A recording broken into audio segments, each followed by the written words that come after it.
It's Thursday, September 9th. We're talking a lot of superhero stuff today. Shang-Chi makes it to theaters. It's our meet. We're talking Titans Season 3, Episode 6. And What If, Season 1, Episode 5. That's PC Mike. That's the Giggler. I'm Logan. This is Mostly Superheroes.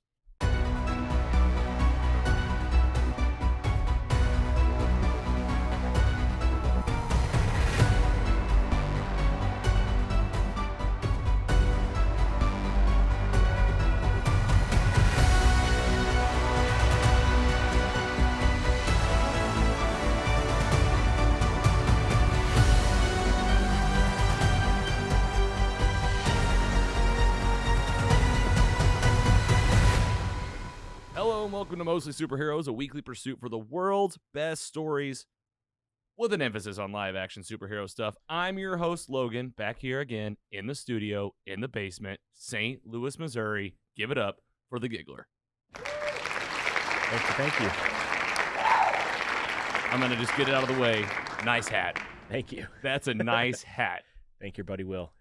He came through. I think he was listening to the pod last week, and he's probably like, you know what? We got to get this guy a hat. So, yeah, quick recap. The Bussin' with the Boys, our buddy Will, he has the podcast over there with Taylor Awan. They did a promo where it was like, spend $69, get a discount on a hat. You tried. You failed. Then what I thought I did, but maybe then what happened? they probably just mailed it separetely. It so just is that came later? So you don't. I thought like maybe somebody saw your tweet and they were like, let's send this guy a hat. I don't think so, because they would have. I don't know how they would have got my address. But Okay, so you got the promo. yeah, I won. How do you I'm a feel, winner, baby? How do you feel about it? Pretty great. The hat fits well. It's a good color. It's like North Carolina Tar Heels blue. I feel like. Yeah, it's beautiful. Well, it looks good. A little podcast promotion right here in the beginning. Exactly. Love it. Give We're it all- up, folks. Oh, go ahead. We're all for the boys here and for the girls. So And everybody in between. yeah, exactly. Yeah, it's a world where it's all about everybody. But they definitely love the boys over on Yes. Bussin' with the Boys. It's a good, crazy strategy to just cut off half of the audience right away. Yeah, Be like if we were just like, you know what, guys, we're switching to only Marvel now. No more DC stuff. we couldn't do it. I know, no way. All right, folks, give it up for our other co-host here with his computer. Back again, PC Mike. Nice, the sand trap hat. What is that? No free ads, but one of our buddies, Kyle, Okay. is opening a new virtual golf place Ooh, with 3 simulators down in beautiful Park Hills, Missouri. Park Hills, Missouri, God's country. And it is called the Sand Trap. Okay. Should be open for business in a couple weeks. So Yes. no free ads, no free merch, but there was a free ad and this was free merch. And what's the whole thing they're doing? It's like just a Golf it's a- simulators, kind it's of a- like, I mean, it's a bar, pub that you play golf and you don't have to walk. It's Have you, pretty ideal. have you seen it yet? I mean, the you have the build- hat on. The building is the old Pizza Inn we used to go to. So yes, I've Pizza seen. Inn. Oh man, Farmington. Yes. No, this one's the Park Hills one. I don't remember the Park Hills Pizza Inn. Yeah. That's funny. This is me and Mike. If you don't know, we grew up in the same rural area. I guess not urban, rural area of Missouri, and that's where it is. I can't wait to check this place out because I have Yeah. seen them on social media plugging like this is coming. Yeah, 3 golf simulators. You pick any course you want to. Yeah. So How's your week? it was good. A little tired this week. Had a long Labor Day weekend, but a lot of stuff's out there. NFL kicks off tonight. Me and Andy are excited. I think Logan's Yeah, I mean, Lukewarm. it's the same as it's always been my whole life with football. Like it's it's fun. I love watching it whenever. Like if you guys were like, hey, I'm having people over to watch football, I'm all about that. Get the wings going, the little smokies. Yes. I'll wear a jersey. Like Ooh. I'd always like wear like a jersey or a jersey. jersey, like Okay. because I still have a lot of the old Rams jerseys from when we were kids, Okay. and I'll just wear that usually like on Super Bowl Sunday, no matter who's playing. I'll just wear some Rams shirt. Attaboy. I didn't ask you, Andy. Did you have a good week? Did you have a good Labor Day? Yeah, I didn't do a lot. It was very relaxing, but Yeah. needed that with everything that's been going on lately. So it's been a nice change of pace, but I'm ready to get back out in the world and do some cool shit. Yeah. Well, how about we talk about some cool shit? It's good to have you guys back. New routine. We're doing dinners before. We had a little Lena's Pizza, frozen pizza. I think it's the best frozen pizza that's out there. And for us, we're getting ready to head into our weekend. If you're listening or watching, you're on the other side of the weekend, but we're like getting amped up. Tomorrow's Friday. I like it. I do too. Short weeks do feel like long weeks sometimes, though. Yeah, we all got big weekends coming up, right? I got a bachelor party, Chiefs game. And I just have a regular old weekend. regular weekend. Then it's big. But I mean, talk about a weekend with no plans. I feel like sometimes those are the best. They can be.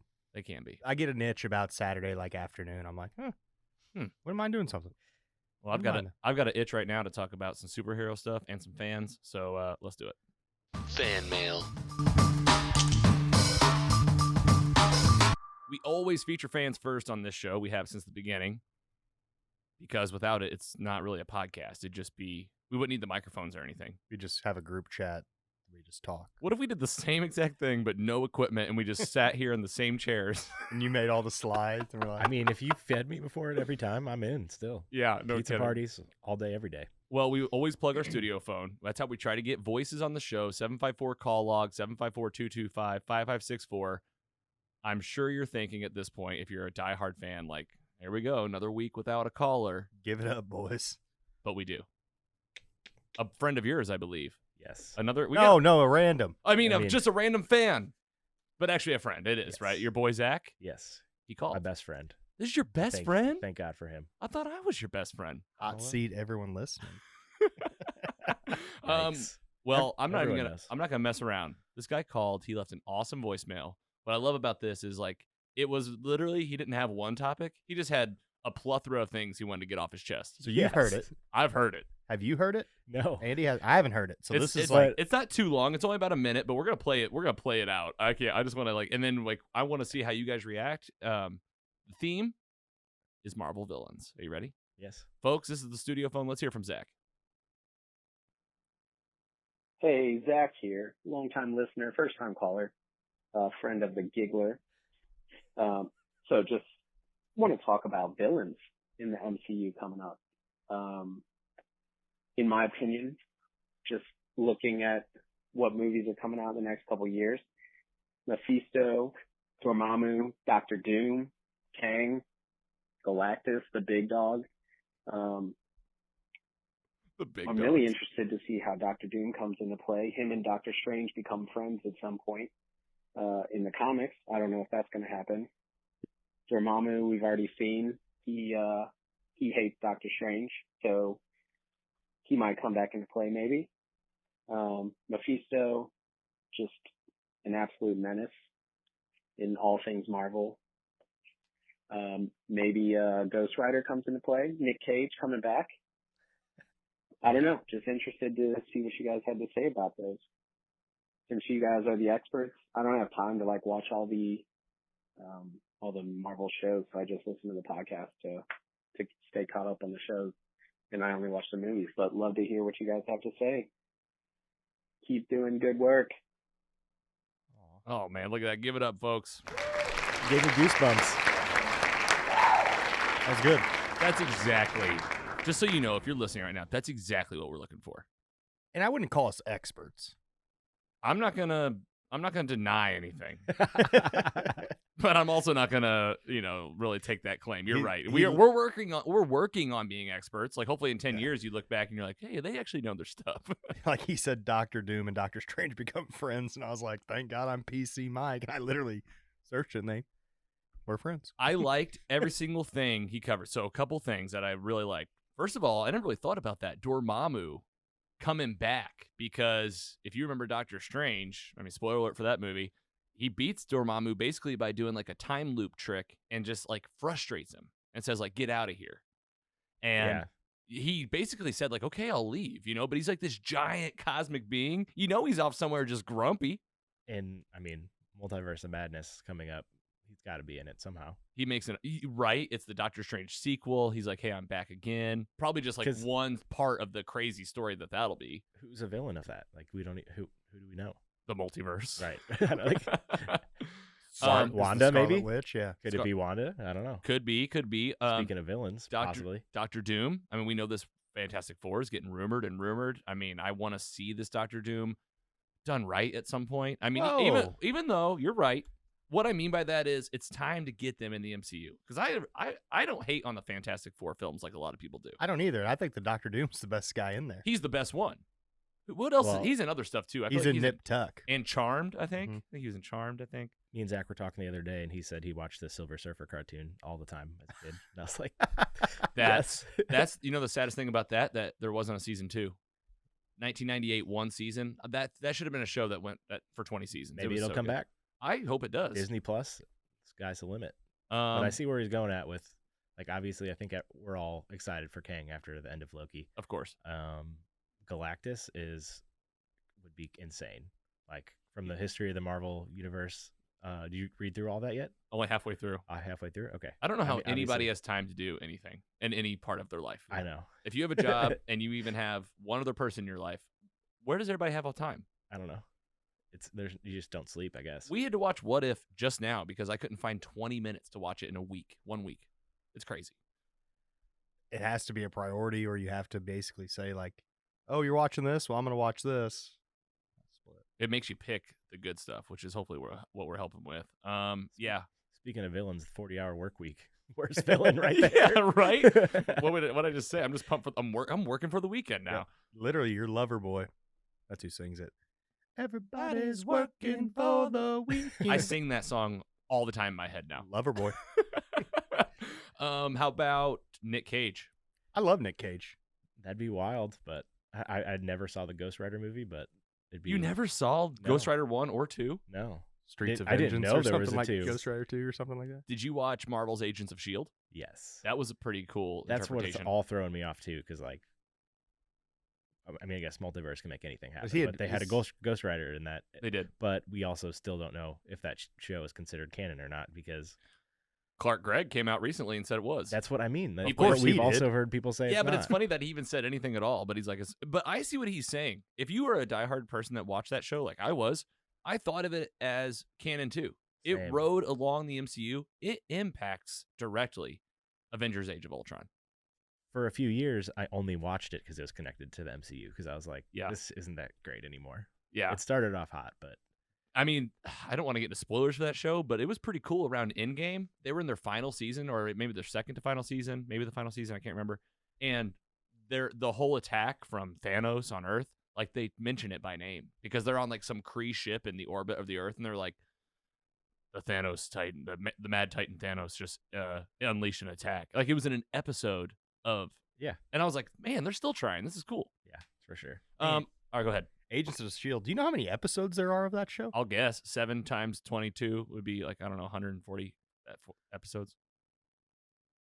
I don't know. That math is I probably can't You're even very remember. close. 136. Wow, I was very close. I didn't realize I'll there give were it up for 7 myself. seasons. It's long, yeah. You never seen it.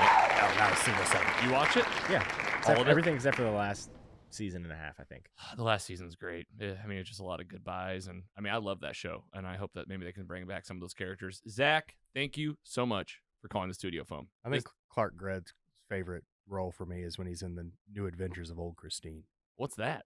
Oh, that is a CBS comedy starring Julia Louis-Dreyfus, who is Old Oh. Christine. Oh, Yes. He's her ex. It's actually laugh out loud funny. Was that her show after Seinfeld? Yeah, it was like her big show after Seinfeld. Like after Curb, she did some stuff, and then she got this.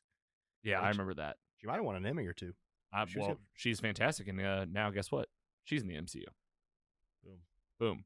Zach, thank you. You give us a call, folks. That's what we do. This is how it gets the wheels turning. We go off on Tangent City about what you want to talk about. I don't even know if we answered his question or not, because He didn't really have a question. That was Yeah. my favorite thing. He just got on and he goes, "Hey, all right, some villains, some villains that I like." I know. I And love I'm it. like, yes, just ramble We- about whatever you want. I love it. We basically had this conversation via text the other day, and I appreciate hearing it in person too.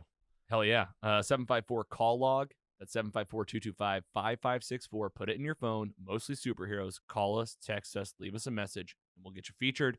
One more piece of fan mail, really super quick. This is in relation to our review of Superman 2.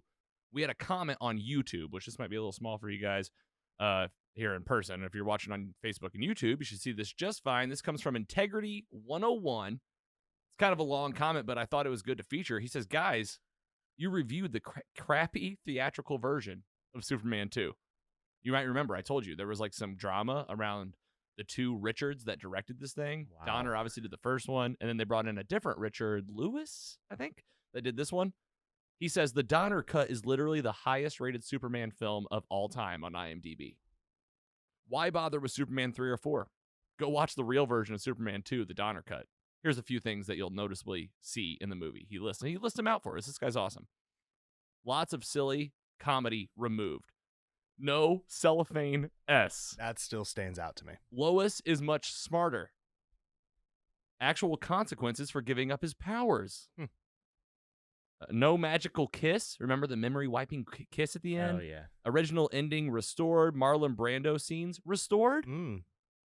No laser fingers. More connectivity to Superman 1. Like more direct storytelling. I like that. Better dialogue. Better cinematography overall. Hey, man. I'm going to just give it up for this guy real quick. Integrity 101. That's awesome. That helps us. I wish I would have known. Well, yes and no, because I like seeing these different cuts. We joked about going back and like watching other stuff. We're not in a hurry to see Superman 3 or 4. I'm going to talk about we got a whole list of stuff to watch, guys, and it's on coming up. We'll talk about it. This has made me now want to go back and watch Superman 2, the Donner Cut. I wonder if because the Marlon Brando scenes are restored, that's why it hasn't been out. Because they got in that huge fight about money. Well, and here's the thing. He had more to this comment, too, about like places to watch. But I was like, well, let's do some research and find out where to watch this thing. We'll want to make sure that we do it above board and do our own research and see if we can find it. I mean, with the internet, I'm sure we can, but I just want to keep this on your guys' radar. I have it on our list. Does it interest you guys to see it again after hearing this comment? Or are you still just kind of like, I don't need to revisit that? No, I'm all for it. For the sake of a good argument, maybe, but like if you weren't on this podcast, you probably wouldn't maybe. But like since you're on it, like we got to talk about it. Yeah.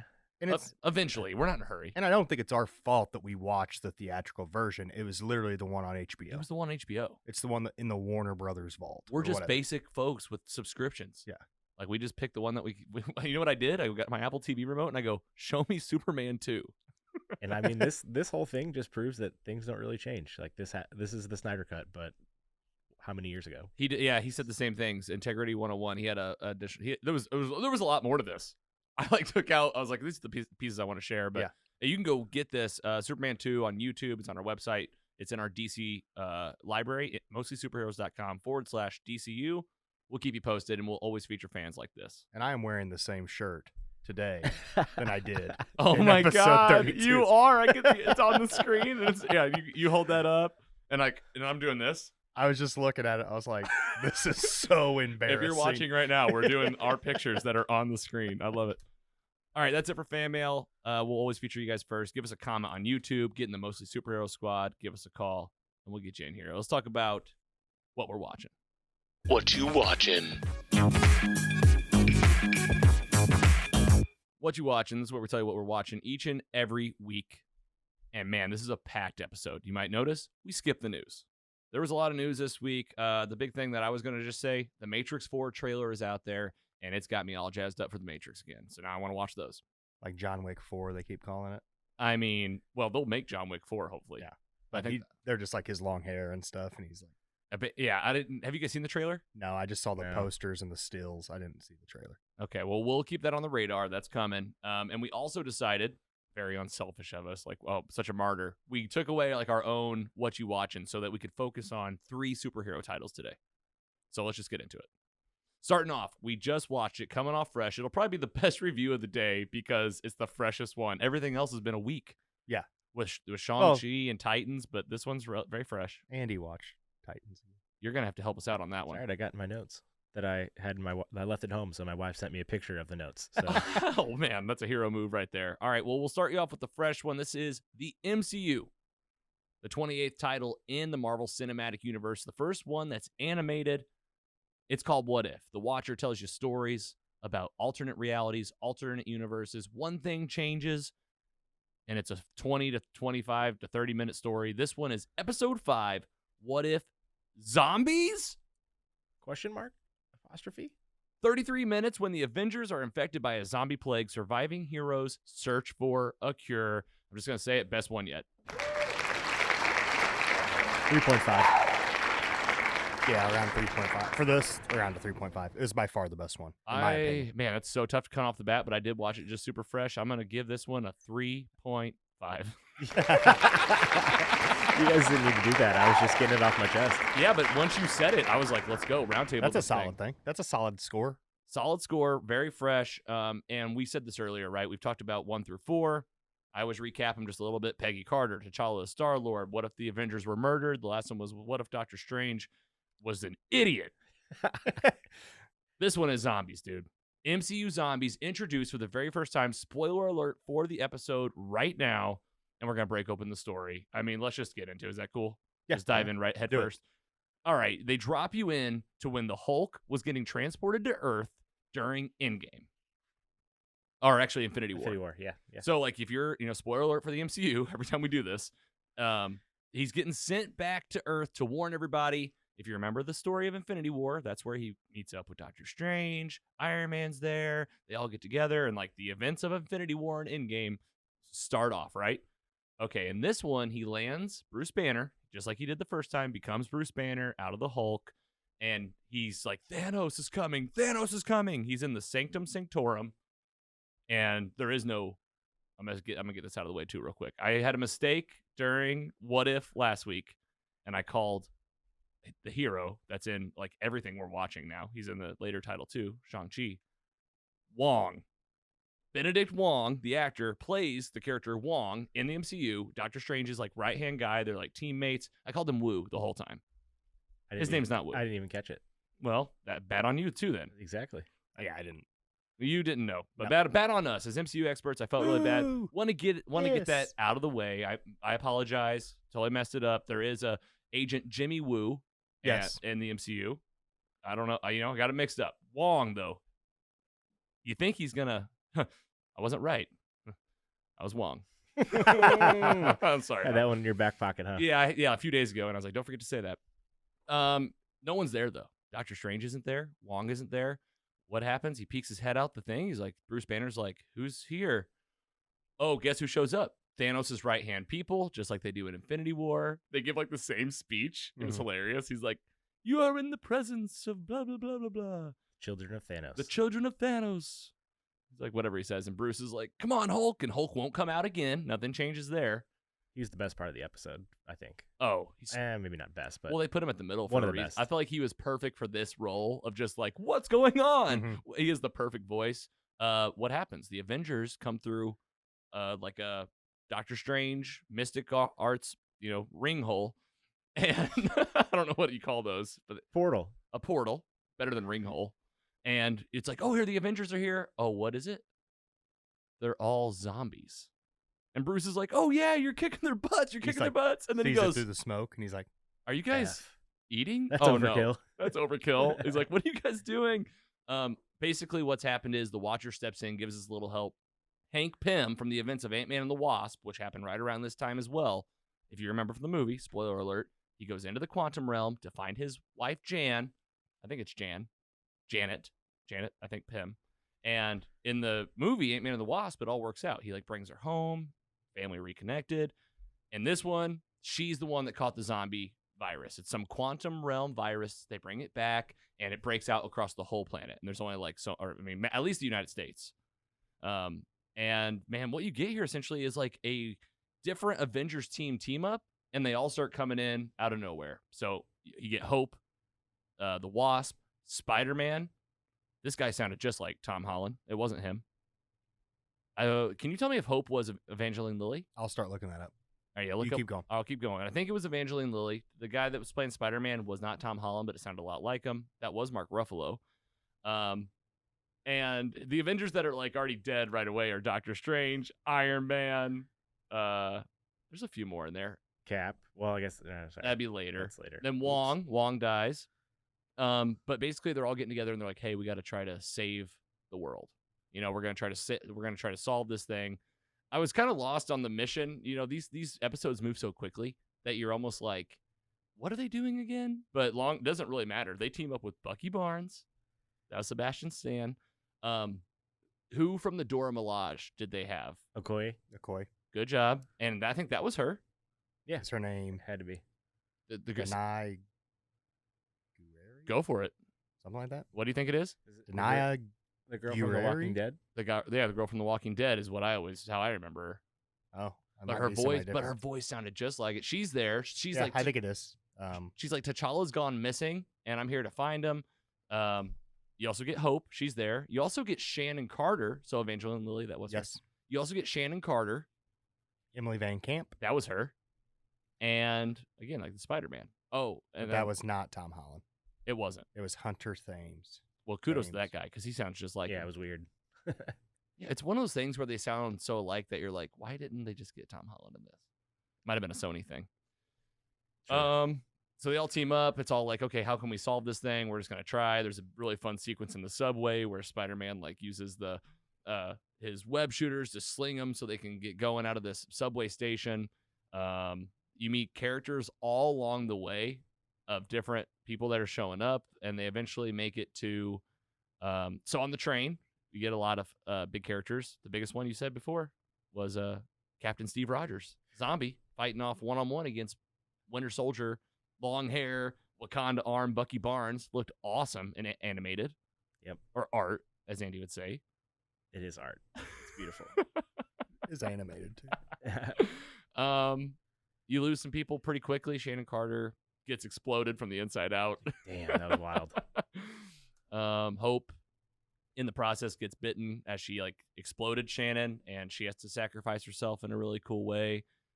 Ends up like getting all the Avengers together in her hands, and she goes into Giant Woman. They call him Giant Man when he's Ant-Man, so I guess it's Giant Woman. Oh, before that, Go ahead. I'm skipping a lot, I know. So no, it's okay. You covered all the big parts, but this is the first reference to Uncle Ben in the MCU when Peter has his little speech. Hope, and he mentioned Uncle Ben for the first time ever because he talks about the loss of everyone that he's lost, and everyone was like, "That's the first time it's ever been." Wow. Said out loud. Yeah, because I would say it's the second reference though. Is it? What was the other one? The first one would have been Spider-Man: Far From Home. Whenever he's packing his briefcase, that briefcase had BP initials on it. Okay. Dork. That's the podcast. I know, but that's but digging deep. they've never ever talked about him. They never said his name. Never. Yeah, that was pretty big. He nails this Spider-Man. I mean, he sounds just like Tom Holland Spider-Man. I loved it. Have you seen those? All right, I have to Go ahead. up those Tobey Maguire memes where they're like, "It's Aunt May, but not your Aunt May," and he's dancing behind her. Yes, and like Marissa Tomei. it's like Tobey Maguire with Marissa, and she's always like closing that door. Yeah, it's like I saw one meme that was like Tom Holland Spider-Man going to Doctor Strange, and he's like, "Hey, can you make Aunt May not my aunt?" Oh my god. Oh man. I thought that one was pretty good. And like the return was like him doing like the wink, you know. It was Agatha all along. Yeah, all the winks. All right, what else we get in this one? Oh, Happy, John Favreau, that was him. Yep. He died. He died, but he had like the watch blaster that Spider-Man has in Captain America: Civil War. Whenever he fights basically the Winter Soldier, kind of one-on-one for a second, Happy has that, and he's just going pow, pow. It was good. It ends up killing him. Yeah, he ends up getting pulled in by. He gets like an arrow, and then of course it was Hawkeye, zombie. You also got Falcon, Sam Wilson, zombie. That was cool. That was cool. I like how they grouped like the people kind of together that were in the shows together. Yes, it was. And remember, Falcon dies, and Bucky goes, "I should be really sad. That was my friend, but I'm not." Which I was like, that's just like I feel like a nod to the humor between those two. Yeah, and no doubt. And let me know if I'm skipping anything else because like it moves so quickly. So they get on the train. They ended up finding a military base. It looked like the one from Captain America: The Winter Soldier when they found Zoloff in that computer. Oh yeah. And I was like, is that the place? But it was in New York, so I mean, probably not. Yeah, that's well, weird. Who's there? The Vision. And he looks awesome. Also animated. That was Paul Bettany. Yes. That was really cool. And who else is there? Just his head, Paul Rudd. Hilarious. Ant-Man himself. He survived. They found a cure. Something with the Mind Stone, essentially. Like helps. Keeping all the zombies away. He's keeping all the zombies away. It also is like going to be how you find the cure. And he's literally got his head, just his head, and he's in a jar. Loved it. So funny. Big Futurama vibes there. Yeah, yes. That was so weird. Oh man, I love Futurama. Paul Rudd is the perfect for that. For to be a talking head, I just realized too, it's something I never knew that I would. And they gave find him out of all the lines in the whole show, he probably had 40% of them, and they were hilarious. They were just one-liner after the other. And what's the Vision doing there? It looks like he's a good guy at first, but it turns out he's feeding Wanda, zombie Wanda. There's something zombie. No, it's not that. No. Sorry, I tried. Damn, that's embarrassing. You tried. And then Black Panther was there. And T'Challa, of course. And he's got his leg chopped off. What's crazy about these Avenger zombies is that they know like all of their powers Still. and like know them well. Like the Iron Man one was legit flying. Wanda's just doing her full Scarlet Witch powers, and Hawkeye did miss a couple times. So we were like, I guess maybe he had, he's a zombie, so he missed. Yeah. But that was kind of cool. I just thought it was kind of random. Like Happy immediately goes and tries to like kill Peter Parker, and he's a zombie. And I'm like, he remembers how to shoot the thing with his hand, but he doesn't remember like that's his son essentially. Yeah. All right, getting to the big ending. Vision kind of decides to help out. Bruce Banner, in a last-ditch effort to help get the Quinjet off the ground, runs into the middle of the crowd, and the zombie crowd is like, Hulk, this is your last chance. And then, awesome, this is like probably my favorite part of the episode, is where he hulks out, he demolishes zombies, the ship takes off, and you get the Hulk versus Scarlet Witch. That was cool. Because I was like, that would be a cool fight, because she can lift you up and stuff, but like, if he gets close enough, like that was pretty fun. The ship's taking off, it's getting away. One last zombie to get away from, and it's the biggest one of the episode. Giant woman, and the Wasp in giant form grabs it, but then ends up, they get up taken off. They go to Wakanda. It's the last safe haven on the planet because of their force field, so they think. And as they enter it, there's one last group of zombies they're gonna have to face off with, and it is Thanos, full zombie Thanos with the Infinity Gauntlet, like smiling as a zombie, like almost like he hasn't even changed that much at all. And they're just waiting for him. Boom, credits end. Give me episode 2 right now. Is that what's next? No, I don't think so. Like I type in Google, what if zombies? It says like one of the main searches is part 2. Oh, please. I hope. And then that makes me think it might be leading to some like in-game type event, just like you said, because now we're like on that trajectory now. They really just keep, like literally just got better every single week. Yeah, so far it's been like just stepping up the game every time. The Watcher's still there doing his thing. He's kind of watching as the train goes by. I'm like, is this guy always watching? No matter what you're doing? I don't know what this guy looking. Is he like Santa? He's like a Santa Claus situation. Only 4 left. And only 4 left. All right, I loved it. Can't wait for the next one. I mean, we've come a long way since that Peggy Carter episode. Couldn't go anywhere but up. The casts for the episode get better. The stories get better. Like, I feel like I was like emotionally invested in this one. In the middle, I was like, this is zombies. Yes. Settle down, Andy. Damn. Settle down, Andy. It was, though, and the action never stopped. Yeah. Like, even though it's only, probably clocks at 25 minutes, it never stopped. Mm-mm. All right, any final thoughts from you two? We already gave our ratings. Can't wait to do this thing next week. Talk about episode 6 of What If. We'll do it. Spider-Man wearing the Doctor Strange cape. That was I don't think we talked about that, but that was an underrated moment. That was such a cool thing. Well, he doesn't keep the cape, though. He pulls it off. Oh, yeah. And then, obviously, Scott Lang using it as his body. That's also pretty great, too. He goes, I feel like I'm at prom. High five each other. He's like, go ahead. I won't feel bad. Yeah. And then shout out Chadwick Boseman with his just beautiful lines that just almost brought me to tears. What he's saying? He said he was talking about the dead. Yeah. He was just saying they don't leave you till you forget about them or something like that. He said it much better, in only a way that he can. Mm-hmm. Like he's the only one that will pull off that line where you're like, damn. Yeah. So cool to see him back. Mike, anything else from you on this one? No, I think we pretty much nailed it. But like we said, it keeps getting better. So I'm excited. Hopefully this ties in some way. That's what we're hoping, right? Of course, because that's what we're always going for, is that multiverse component. How will this tie in? Will it? These could just very well be side stories. I don't think it's any accident that they timed this thing to come right after Loki. Like they said, it's like important for that. It's in that watch order. It's like you finish Loki, you pop into this. And we're going to talk about it all. We'll let you know if it gets connected. It's all happening in our mostlysuperheroes.com/MCU. That's our MCU library. You can find all of our connections, ratings. Go check it out at mostlysuperheroes.com, and we'll keep filling up that library for you with fresh reviews. All right, next up, one more for what you watch, and we're going to jump universes. Get out of that MCU town. Let's get over here to DC Village. Then we're going to go back. Yeah, you're right. We're bouncing all around today. For wrapping up what you watching, we're talking about, it's on HBO Max. It's episode 6 of season 3 of Titans. Lady Vic is the title. You guys called that. And we got the description here. Dick and Barbara work to unmask the latest killer unleashed by Crane, a.k.a. Scarecrow, when Corey, that's Starfire, and Gar bring her to the tower. Blackfire forms an unexpected connection with a Titan.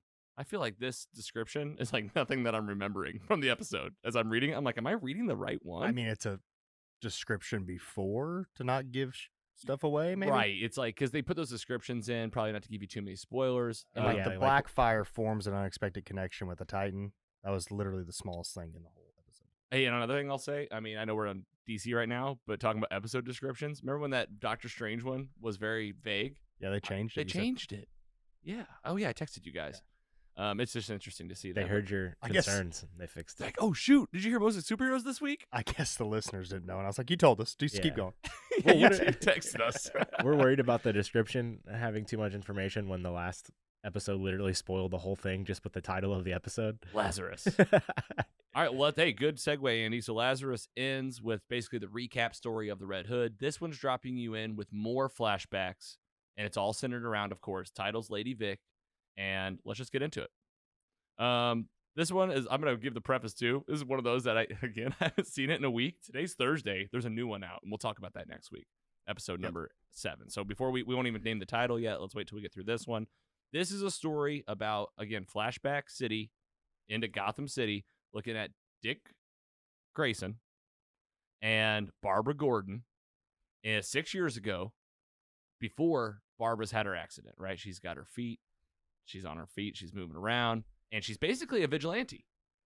And Dick's Robin. He's not Nightwing. This is Batman. He's like the original Robin. Oh, he's Robin.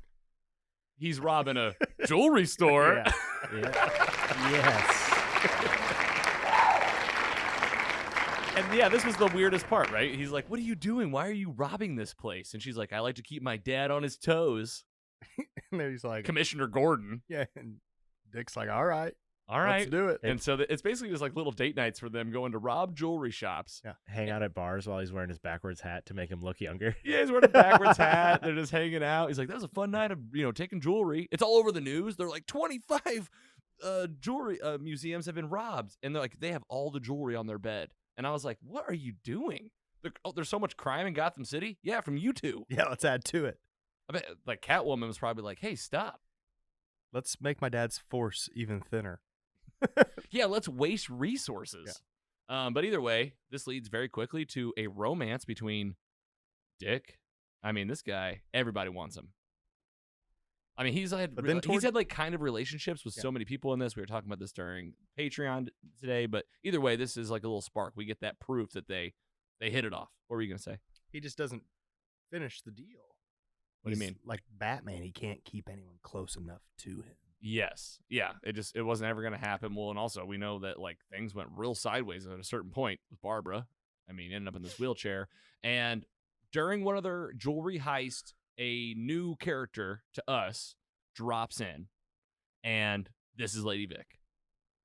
I don't really know much about Lady Vic. We might need to bust open that DC encyclopedia. The opening scene of the episode was her. Oh, thank you. Yes. Was it? Let's see. She was in a diner, and then you meet her present day, right? Yeah. Mm-hmm. Yeah. So she's in a diner. You're right. Opening episode was present day. It's this character. You don't even know it's Lady Vic yet. You just get this blonde-haired girl sitting in a diner.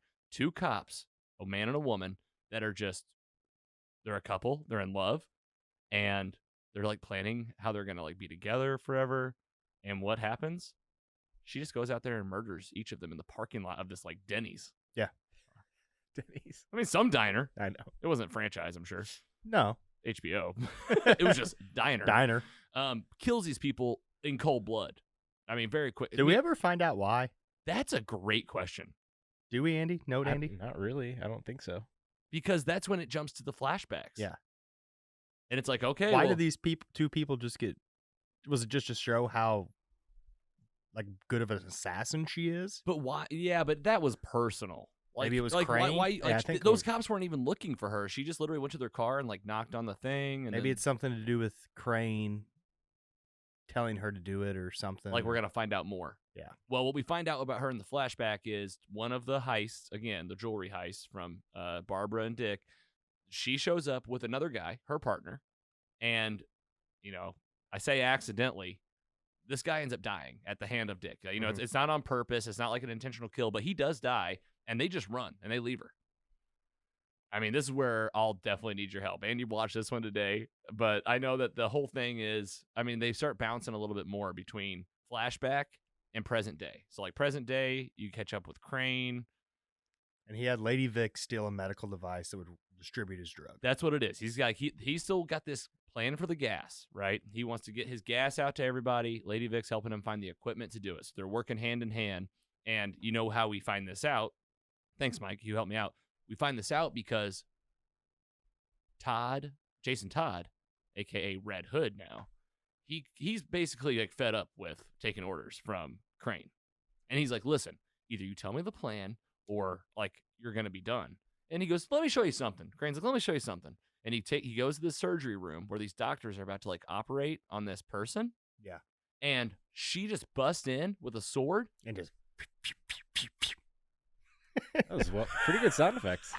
Well, the sound effects, she murks these people, right? And the sound effects are super important. Yeah, they are. Well, first of all, Jason Todd's like, what he's doing here is he's going, I got somebody else to help me, and it's her. Make your move. If you don't want to be here, I don't care. And I'm like, this is cool because Crane's just taking over now. He's becoming the villain, right? Yes, I like it. I do too. It's like, okay, this guy's, because he's a genius. Remember how he danced? The record player. Mm-hmm. I'm gonna rewatch that scene when I get home. There's all that pot he was smoking. He went crazy. Yeah. And so she cuts it up. Somehow, Dick, now in present day, Nightwing, gets like the audio footage from this hospital room. Do we even know how? Like, that was so bizarre. He got it from Barbara. From Barbara. She was like, there's no video footage at all, but unfortunately all I can give you is audio. And he's like, I'll take it. Yes. And what's he do? He's like, I'm going to be Batman and detective the shit out of this. And he does. He goes back to the Batcave. He grabs Gar, a.k.a. Beast Boy, and he goes, hey, me and Batman used to do this thing. It's so cringeworthy. I want to know how you guys feel about this. Hold on, let's just say it. So he goes, we got to listen to this tape, and you can hear the sword, like the, and he tells Gar, he's like, we can figure out what weapon they're using by recreating the movements with a 7H blade, full body sword. Do a twist and a flip. Yeah, and he's like, they have all the fancy names for fight moves. Yep, didn't know what any of them were. Didn't know any of them. And he goes, yeah, that's it. That's it. And he goes, okay, so the killer must be 5'5", left-handed, and a woman. And he's like, I know who the killer is. And immediately goes, I know who it is. I think it would have been better. Please tell me. If they would have done like a time lapse, like it took him longer than 2 minutes to figure this whole thing out. It's almost like they heard you say at the end of episode 3 or 4 when you were like, there's not a lot of detective work. They were like, well, we better give him some. Because it would have been just cooler if there was a video and they're like, look, that's Lady Vic. It would have been so much better. I see what they're doing, but it was just like Mike said, it was too like fast and like he figured it out. Unrealistic. There's no way. Out of all the knives and swords in the world, he had 3, and he's like, that has to be it. That has to be it. There's no other way. I know also, there's gonna be. Yeah, go ahead. Barbara please. was restricting him and Dick and Corey from going to the crime scene as well. Yeah, didn't want her to go. Didn't want them to go. Yeah, that's a good thing to catch. Is like, why can't we go just look at it? Yep. So that was the only way they could look into it. Yeah, essentially, because they had the sound. Okay. Yeah. Help me out with this middle part because I can already see like toward the end of where this goes. But they're like, we're going to go after, and he tells Barbara about this, but then, Barbara's at the police station, okay? And she gets this phone call on a private cell phone. Am I getting ahead of myself? No, I think you're fine. He gets shown because this private cell phone rings. I knew immediately. I'm like, that's the bat phone, I guess. Mm-hmm. And she pulls it out, and you get the voice of the Batman in this show, Gleazy. And he's like, meet me at blah, blah, blah, blah, blah, where it all started. Yeah. And she's like, okay. And I was like, yes, here we go. More Batman. Not Batman. It's a recording. Oops. It's a trap. It's Lady Vic. And Lady Vic's like, I came here to kill you with my sword. I don't care that you're in a wheelchair. Here it comes. Barbara's like, I don't care that I'm in a wheelchair either. Here's my wheelchair electric sticks. Boom, boom, boom. Fights Fins her. are off. Yeah, Fins that are was off, like goes after her, and then she like does a really cool like getaway smoke. It was like magnesium or something. Yeah. And she goes back to Crane, and he's like, Did you get Barbara like we planned? And she's like, Girl's got moves. Took a picture of her with my eyes, though. Yeah, and he's like, oh, well, message received. I would have been like, you couldn't beat a person in a wheelchair? You literally murdered so many people for me, and you lured. Couldn't you come behind her? She's Batgirl. Yeah, Give her a you break. could have been like this from the back, just been like, Gotcha. all right, so that's what happens there. I mean, I'm missing a lot here. Like, what happens in the flashbacks between, like, with the romance? So there's and a everything? weird like connection between Blackfire and Superboy. Like she Really? originally Blackfire wants him, and he's just like oblivious to Yeah, it. I must like- have just missed this. they're talking in the. So at first she was like thinking, hey, you're gonna be. She didn't understand like.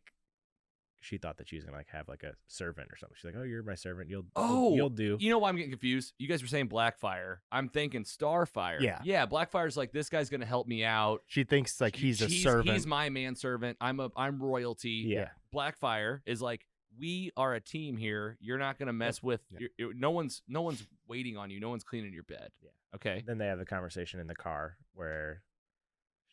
Yes. I can't even remember what they talked about. No, you're right.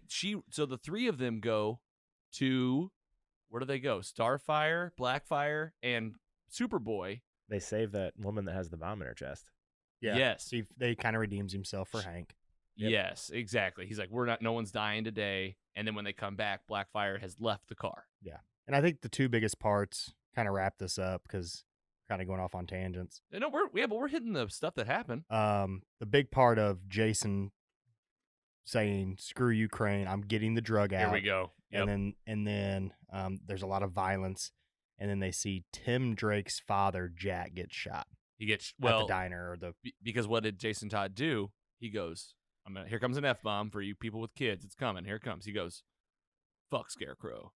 And he's taking the gas, which I mean, I'm thinking like this is probably part of Scarecrow's plan. He probably knew he was going to do this. Yeah. But he gives it to like basically hoodlums, like gang members, people that are just like, wanting to get out and do some bad. And part of this is at the end, yes, they attack a whole bunch of places. He just sets them loose on the town. And Tim Drake, his dad, gets shot because of this. Somebody attacks the diner. There's gunfire everywhere. And I think that Jason looks like he's mad about it, but not mad about it. Like he is. He's a little upset. You almost see that humanity come out, and doesn't he take a hit and then leaves? Yeah. Yeah, and his eyes are like really yellow now. Yeah. The gas has really been amped up. And then at the very end, we just find out kind of what we all figured, that Crane is using crime bosses to hopefully distribute his drug. That's what. Make it. How'd we find that out? Starfire. Yeah. No. Blackfire assists the Titans. Blackfire. A fire person. She leaves because she talks to people on the street, and she's like, if you talk to people that are disconnected, you learn about stuff that's really going on, or something like that. She escaped when they were helping the lady with the bomb in her chest. Yes, but she went to help. Yeah. All right. Do we miss anything? That's the episode. So just, a lot happened in terms of like the big villain stuff. You're finding more about Scarecrow's plan. You're seeing how Jason Todd plays a role in this. You're getting this backstory between Dick and Barbara Gordon. Oh, and I think this is probably the last big thing, unless you guys think of anything else. I think it was Dick, right? He tells her, why don't you pull out Oracle? Mm-hmm. Yes, thank you. And this is I've never seen the Oracle, I don't think, in any cinema. The only Oracle I know is from the Arkham games. Yeah, I've been playing that She in the so wheelchair? much the last week. Yeah. She's in the clock tower, if you want me to be super specific. It's really sweet. I would assume that's awesome. I would assume that the Oracle is like a see-all technology type thing. Mm-hmm. I mean, this sounds cool. She's called the Oracle, though, in the game. She's got taken in the game I'm playing. Yeah. All right, so we can look for that. There'll probably be an episode called Oracle at some point. Yeah, definitely. I mean, the next one's called 51%. Yeah, I think so. 51%. Do you guys have any idea what that means? Well, I could read it, but I'm going to stop. Because you're thinking spoilery? Maybe it's something like That's the threshold Crane has to get to. 51%, because if he has 51%, that's like population control with his gas. I don't know. 51%. All right, we'll find out. Yeah. Must be election day, maybe? Might be. Majority? Or it might be like a business merger. Yep. Margins are up. Might be the Titans voting on something. I don't know. That's not good math. All right, anything else from you guys before we move this one on? Talk about it next week. All right, episode 7. You can find this one in our DC library, too. We're having a lot of fun with the show. I think it's pacing well. Having a good time. It's like, again, there was not been a bad episode. No. It's been night and day, though, from what it used to be. Yes. I think there's been some dull ones after the first 3. Just were like, whoa. Yeah. Just a little dull. I mean, it's nothing bad. Yeah, but just moving along. I mean, we got how many episodes you say, Andy? 13 or 14? Yeah, somewhere around there, yeah. And we're going to talk about all of them. So we'll wrap this thing up. We're going to lead right up to DC fandom. Can't wait. There's going to be tons of announcements come out in October, and we have a lot of episodes to talk about in between then. And we're listing all of these reviews separated out for you nice and easy at mostlysuperheroes.com/DCU, our DC Universe library. So get over and check it out, and we'll keep it rocking and rolling for you. We're going to take a quick break. When we come back, it is time for the meat, the chunk, the sizzle. We're going back to the MCU.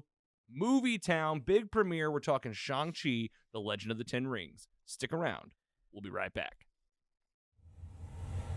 You've heard others, but nothing could prepare you for the shameful stupidity that is the Jock and Nerd Podcast. Hear Imran. So if you offend everyone at once, it's a wash. I've covered everybody. Anthony. Sorry, I was texting. Say that again. And Rug Boy. Yeah, whenever there's a snowstorm, my Slack hole tightens up. As they talk over one another. Just exactly the same as Terminator. We're talking over each other. It's fine. Sorry. Swear. I had boobies. And ask you for money. Just give us the money. Witness the hubris as they claim to be the world's authority on comic book movies. Who said? Never said that. You've never said that. Who cares? A jock said that. Comic book, TV, movie reviews, news, and whatever they choose. Available on Apple Podcasts, Spotify, and wherever you find your favorite podcasts. The Jock and Nerd Podcast. It can't be silly, goofy fun. Seriously, people really listen to this. Jock and Nerd. The meat. Welcome back from the break. This is Mostly Superheroes. I'm your host, Logan, here with PC Mike and the Giggler, about to talk about, yes, the meat, the chunk, the sizzle, and we got a big feature for you today. Can't wait to talk about it. Before we do, it is the first night of the NFL, and we haven't even talked about it once, but I'll go ahead and we're going to give you, this is going to be 4 days too late for you in real time, but for us, this is breaking news. Tell us how the game is going right now, PC Mike, between the Cowboys and the Buccaneers. Yep, you got it. Thursday night football. Bucks just scored. What's the score? 6-0. It'll probably be 7-0. And it's like, what? Is it halftime yet? No. Do you got middle first? You got any stakes in this game? Fantasy stakes, but nothing huge. Giggler, are you excited the NFL's back? Oh, yeah. I am. My life is complete now. It's like just been the gaping hole that's been missing for like the last 8 months. From your second TV. Yeah. Your second TV needs some real action. Yeah, Sunday's going to be great. I have a bachelor party all weekend, and then I'm coming home specifically to just make sure I'm home by noon. Going to be very hungover, but it's going to be worth it. For your be Sunday. On my own couch, ordering so much food. Panda Express, pizza, everything. Pizza shit Sundays. Yes, that's what they're called. That's what they're called. And I've forgotten. I think I'm going to have to come over for some of these days. I told you I like the football stuff. And, yes, please. Great podcast for you football fans out there. We'll talk about it a little bit here and there, probably not near as much as you'd like.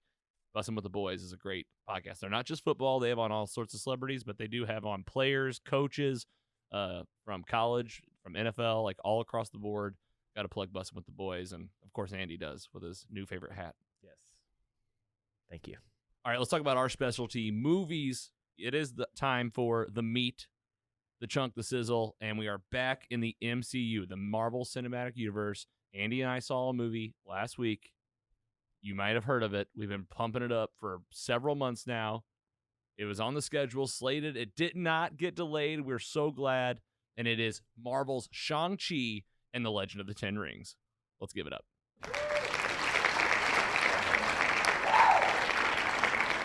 Claps all around.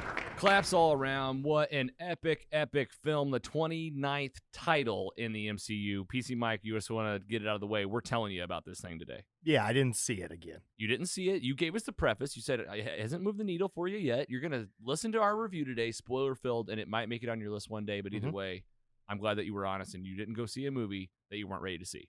Yeah, I was actually busy that night, but I had other days to see it and I didn't. So, well, here's the thing, too, though. You'd have to go to the movies. Like now you can just wait and they'll probably do premiere access, or maybe after 45 days, is it just going to be free? I don't know. Because that's what's happening. If you're not aware, this is in theaters right now. You should go see this thing. If you haven't, spoiler alert, go watch it. Hit pause right now, come back. If you have, get ready. We're going to break it wide open. And I thought it'd be fun to go ahead and talk about how this thing did in terms of the box office. It's very different than what happened with Black Widow, which came out in May. That was the simultaneous release. What happened after that? A big lawsuit from Scarlett Johansson about how it went down. So they decided to go a different route, only theatrical release. But in 45 days, I believe this will be on Disney+. What I don't know is if it'll be premiere access or if it'll be free. So maybe we can try to answer that for the fans when we wrap this up.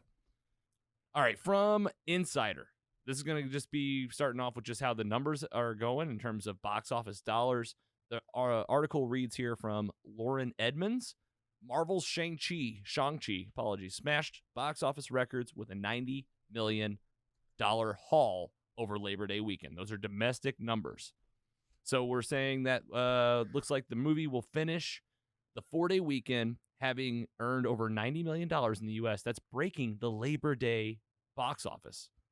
Shang-Chi, which is the MCU's first Asian-led superhero film, debuted on September 3rd.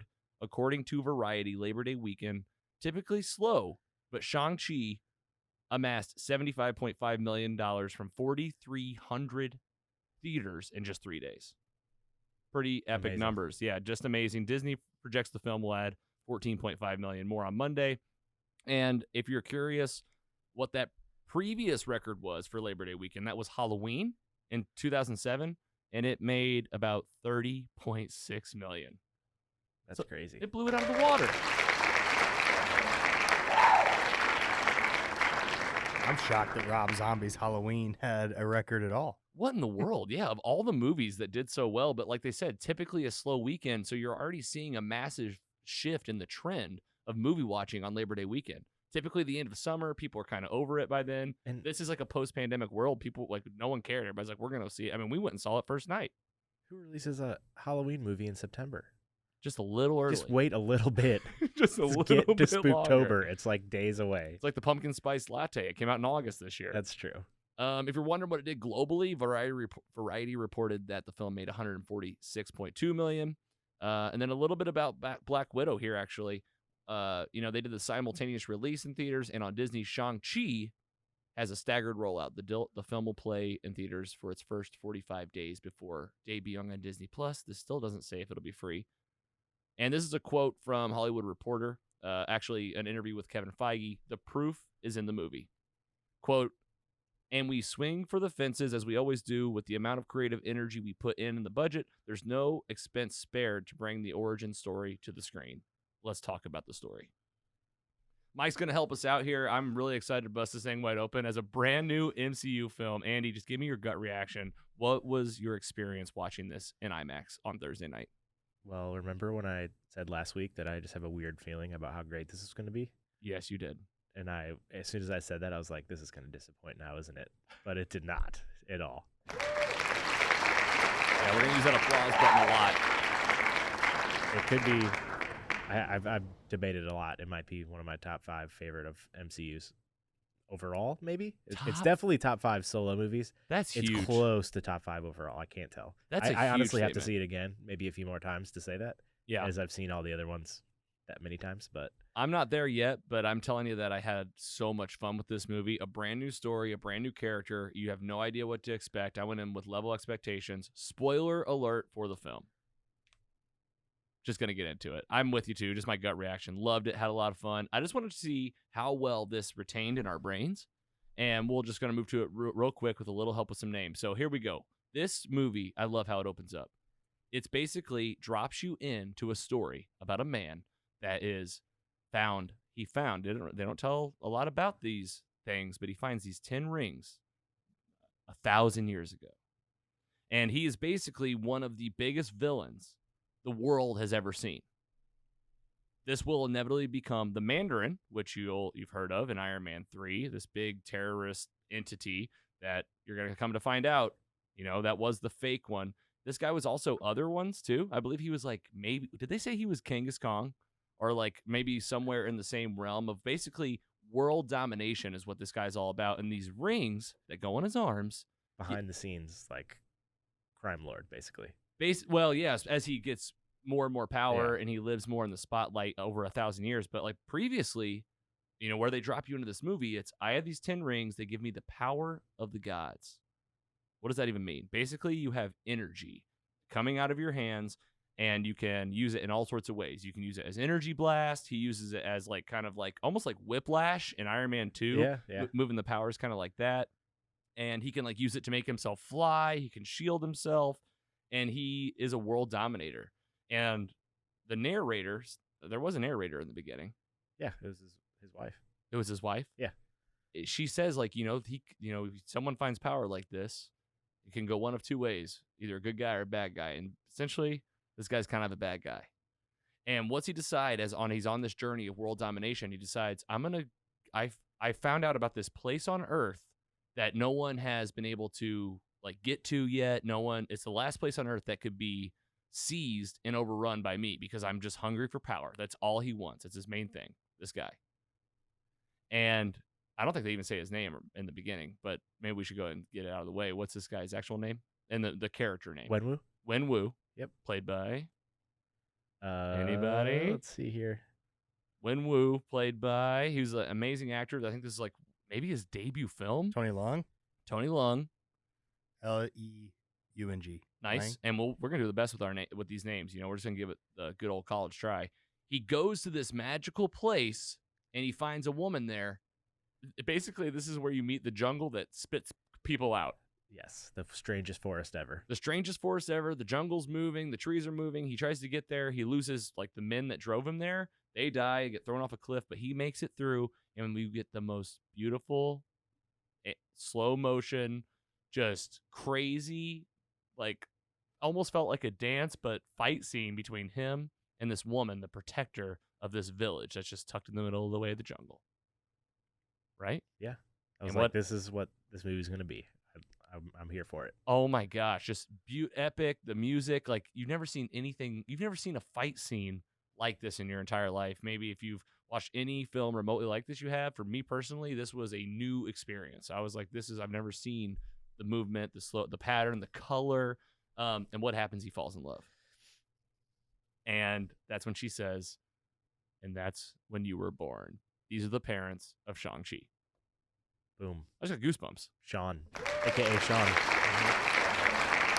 Like, I loved it so much because so many superhero movies do this where they, like, try to open up with some narration and it's just cheesy. It doesn't work. Like, I feel like they tried to do it in Thor: The Dark World, which I love the opening like that. They describe the Dark Ether and the Dark Elves. People, like, don't. I like that, but I can see how people think it's a little corny. Not here. This was so cool. So you basically get this woman from the jungle who has, like, wind powers. She can control, like, wind, kind of like Avatar, right? Yes. And then he's got the rings. They have this kid. His name's Shang-Chi, and you find out, what did he do? He moved away when he was, like, 14. He's in the United States, and he lived his life since then. He goes by Sean now. He has a best friend named Katie. And, Mike, this is what I can't even tell you this. Sean and Katie, they're, like, 31. Or something in this movie, and they're valet parking drivers is their full-time job. They just party. And they party. So are they 31, like that's their age in the movie, or? I think so, right? Yeah, like 30 years old, yeah, right? Yeah. They're just like burnouts kind of, but like they won't admit it to themselves. And they live in San Francisco, right? They live in California. I think it says San Francisco. Yeah. San Francisco? Escapes burnout San Francisco. is not a good burnout, choice of words. Well, burnout, I know what you mean though. Like they're booze hounds. Yeah. Like they're getting off work and they're like, oh, we got a big shift tomorrow. She goes, yeah, I guess we better get home and get to bed. And they're just like best friends. And he goes, and they're at a bar just singing karaoke. I don't know what all they sing. I want to say like Hotel California. We'll come back to that. Maybe some Bon Jovi. We'll come back to this bar later. Yes, exactly. And this is the best part. It's like this guy they're just trying to get by, have fun, and it's kind of business as usual for just like 2 minutes. And you're almost like, okay, we're going to get to know this guy and we'll meet all his family. No, they're on a city bus like the next day, and out of nowhere, these 4 goons attack Sean on the bus. And at this point, you're like, you don't know anything. You don't know what happened to him as a kid. You just know that this is the son of these 2 mystical beings, and here we are 1,000 years later, and 30 years later or whatever, and just attacks him out of nowhere. And Katie's next to him, and he immediately is an amazing fighter. He's always been an amazing fighter. You can tell it's just in his bones. He ends up facing off with a guy that has one arm. It's a metal Razor Fist. A Razor Fist is his name. Yes. Mm-hmm. Amazing. It's like a hot blade, and they end up like cutting this bus in half. Greatest like 5-minute action sequence of him taking on 6 dudes, owning them. Katie ends up driving the bus. It's complete chaos. They get away. They're just fine. And Katie's just like, who are you? What is going on? And he goes, I have to get out of here. I'm leaving town. All in the meantime, one of the guys that was in Spider-Man Far From Home. He was a side character. I think he was like just videotaping events at one thing. So he was on the bus videotaping the whole thing. He goes, so that's what's up, guys? We're live here. Crazy fight scene happening here on the city bus. This guy's got a metal arm. I don't know what's going on. And so it goes viral. So so everybody, and they call him Bus Boy. Yep. That's like his name for a while. And he realizes, he goes, my father sent those men after me, and I have to go get my sister. And Katie's like, I'm going with you. This is insane. And like, she's like, I can leave. Like, all I got is my valet parking job. Necklace got stolen. Don't forget that. His necklace gets stolen. He's got a green necklace on, and it's time to go find his sister. We get a little bit more exposition here. He goes, listen, I'll tell you a little bit about my life. What's he tell her? My dad has trained me to be an assassin ever since my mom died whenever I was like 8. That's all you get. You don't really know how she died. She just died. He trained her to be a killer. He gave him a knife when he was 14, and he goes, there's one guy you got to go kill, and then you come right back. What'd he do instead? He left, and we'll talk about what happened later. This is where we get my favorite sequence of the movie, Andy. When they go to find the sister at the underground, well, you don't know what it is yet. You just know it's like a place where she might be, and you get in there, and what is it? It's an fight club, underground fight club for like anybody and everybody, but especially enhanced individuals. And you get a lot of Easter eggs here. I hope maybe somebody has some notes on them, but I'll try to name what I can. There's a Black Widow in there fighting somebody off to the side, like fighting like maybe a Mystic Arts fighter. I did not even catch that. Yep, there's a Black Widow in there somewhere. There's more than that. Like, I wish I could remember them all, but basically you're seeing just like different, like that's why I want to go see this movie many times, because in that fight club scene, there's so many different characters in the background having like separate fights. And the main one that you get brought up to is Wong. Benedict Wong from Doctor Strange. Yep. From all the movies, essentially. Here he is. He's facing off. I need a confirmation here. Is it Abomination? Yeah. Are we sure? He was voiced by the same guy. What? Even grunts. That was the same guy. Phase Zero, thank you, Brandon Davis, comicbook.com. Because I listened, they had Simu Liu on their show yesterday. I watched it live on Twitch. Oh, yeah, nice. Yeah, nice. It was awesome. Yeah. I was in the chat heavy. Good. I was like a maniac. Yes, perfect. But it was awesome, yeah. And they had the director from the Destin, yeah, what's his name? I loved it. Oh my gosh, what was his? Destin Daniel Cretton. Destin Daniel Cretton, director of the film. So he was on Phase Zero. So what were you gonna say? They were talking about what? Oh my god, I forgot already. You were saying we were talking about Abomination. And yeah. So the actor. Oh my god, what is his name? Like the guy from The Incredible Hulk. Yeah, they literally brought him in to do grunts. Are you serious? And the face acting. The face mapping. That is so cool. So, well, this is him. The reason I questioned it was because he has like fish like ears almost. Yeah. And I just didn't really remember that from The Incredible Hulk, but I guess this movie's been like it's been a long time. It's been like 10 years. He looks more like that in comics. So, do you think that might be the reason? And it's been so long. Like, it's been a long time. Do you think he got blipped and came back, or do you think he's just been alive? I don't know. There's so many questions, like especially like where did they go after it? Like, so what happens? Wong fights this thing. He wins. He does kind of like a ringhole portal. Ringhole portal, and it punches, knocks himself out, and then he walks out with him, and he goes, "You got to work on that footwork, remember?" And they're like kind of friends, it seems like, and they go through the portal, and you can just kind of see through the portal, like maybe like a library or something, or like more of like a high-tech office. Like there was like cool lighting, like an Avengers office almost. I thought the Sanctorum at first. I don't think it is though. I think it was something different. So I think we're gonna find out eventually. I mean, we have She-Hulk coming up. Could be Multiverse of Madness. We might find out. But Wong's building a team. Who knows? Yeah, it seems like maybe. I don't know. There's just what's the reason? What's the reason? What has Abomination been doing for this whole time? I want to find out, and I hope we see him again. All right, so we will. We get to Shang-Chi's got to fight. All right, he gets spotted as busboy in this thing. They're like, "Hey, you're here. You're gonna have to fight. It's the best way to find your sister. I'll tell you where she is right after you do this." He gets in the ring, and it turns out to be his sister. I called it. A little predictable. I go, "It's gonna be his sister." I just whispered that to Carrie. I go, "It'll be his sister." I agree. And what happens? They fight. Long story short, they got a bad history because she's mad at him for leaving when she was a kid. He left when he was a kid. And she's like still got hard feelings about it. She even abandons him because what happens? This was all a trap, right? He goes, Dad's coming for us. He already came for me. He took my necklace. She has a necklace, and she's like, uh-oh. And right then, people bust into the building. Awesome fight scene on the poles, on the scaffolding on the side of the building. Oh yeah, and that was one of my top 5 parts of the movie. That was so intense. Katie, like on the what's her name? The actress, Awkwafina. Yeah. She's just on that pole and it's falling so far and it's bending so far. I was like, oh my gosh, this is crazy. It was. And he's like, I'm coming. And he's like swinging. I was like, this is the coolest thing I've ever seen. It was fighting for the first 45 minutes. Thank God you didn't take your pee break during that part. Well, I did the best. I can't wait to talk about my pee break. I can win a gold medal for this pee break. It was the perfect time. Long story short, the dad catches up with with Shang, and I don't remember the sister's name. Oh, that was Z Lang. Is that the character? Z Lang. Yeah. Because Shang-Chi and Z Lang. Yep. And do anybody know who plays Z Lang? Majanger Zhang. Nice. And he comes in, the dad, with the 10 rings, puts them both like kind of on the ground, and he's like, all right, here we go. Takes him back home to his home area. I don't even know where he lives, to be honest. They go to his house, though, and he gives them the backstory. He goes, guys, listen, I know that I was this crazy bad dad. And they get a little more backstory about, like, I don't know when you get the full scoop. They do a good job of, like, giving you parts of the story along the way.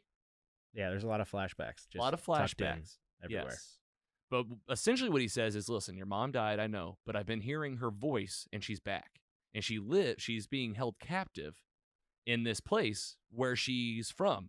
Like, the place where I met your mother, the magical forest.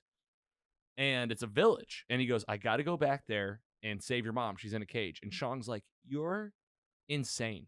And she's not alive. This is not true. You're out of your mind. And he goes, oh, really? And he takes the girl's necklace, and he has his necklace, and he puts it into this thing on the wall, and he goes, check this out. And all of a sudden, like, water, this is the preview, Mike, there was the water when it was like slow motion, comes out, and it shows the forest, like on the ground, like a hologram almost, but like a magical hologram. A map. Even better. A magical map hologram. And it's like the forest moving, and essentially it shows him like the time and place to be able to get through this crazy forest and make it there. And he goes, I'm going to go there. I'm taking my army, and I'm going to bust your mom out. And they're like, what if they don't want you to do that? And he goes, I'll burn the place down. I'll kill everybody. Reasonable. All right, here we go. This is where it really picks up. So then Shang-Chi they put him in they're like, listen, if you're not going to help me, he goes, we're not going to help you do this. And his dad's like, well, I'll go without you. He goes, I'll just put you in the dungeon. So he puts him like in this dungeon. They're not really held captive. They're kind of like free walking around, but they're like, keeping an eye on him. They go to the basement. Who do we find? Trevor Slattery. OG Mandarin. For the diehard fans that knew immediately, I had to like lean over to Carrie. I go, this is the fake Mandarin. He was in Iron Man 3. He was just an actor, but then they got him, and we don't know where he's been. I know where he's been. He was in prison, and then the real Mandarin said, you're going to come live here, and you're going to be basically my prisoner for my whole life. Yeah. What's his name? The actor. Ben Kingsley. Ben There you go. Kingsley's the Ben actor. Kingsley, go. he's back. Yeah, they So like this, ridiculous. so ridiculous. It almost felt a little. It almost felt a little like did you have to bring him in? You know, but like also I feel like it was one of those Marvel things that like the dad talks about the fake Mandarin, right? He's like, several years ago, this guy used our name and put terror in the world, and he attacked Iron Man's house. He's talking about the events of Iron Man 3. And he goes, and the name has so much fear in it that it worked. And he goes, and then we find out he kept that guy captive. So he's down there. There's a little bit of humor. He does his thing where he just rants about nonsense. And then out comes this little animal that doesn't have a face, and it has wings. It's like a little fur pig. And it's so weird. It's the weirdest thing. And Shang and Katie are like, it doesn't have a face. What is this thing? I don't know if I think they did give it a name. Morris. Yes, thank you. Wow, Mike's Morris. on it over there. I'm literally following along on Wikipedia. Who plays Morris? No, it's just played in by, the. it's like played by Samuel L. Jackson. So it looks like 3 paragraphs in on Wikipedia currently. Am I going like right with it? You're going pretty close, but you were adding tons more. Well, it was a good movie. All right, so this is a big plot hole, I think, a little bit. Okay, so they're down there with the pig thing with no face, and Trevor Slattery can't understand this thing for no reason, first of all. And it's talking to him, and he goes, hey, I know how to get through the forest now. Like, we don't need to wait for that timing like that guy said upstairs. I know how to get there now. So they go, okay, let's just go. How do they get there?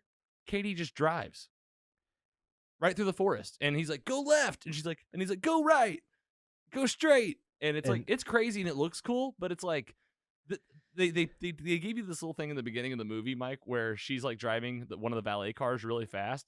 And he's like, gosh, you're such a maniac driving like this. And she's like, I love NASCAR. So you're like, I guess she can drive. Maybe she's gifted.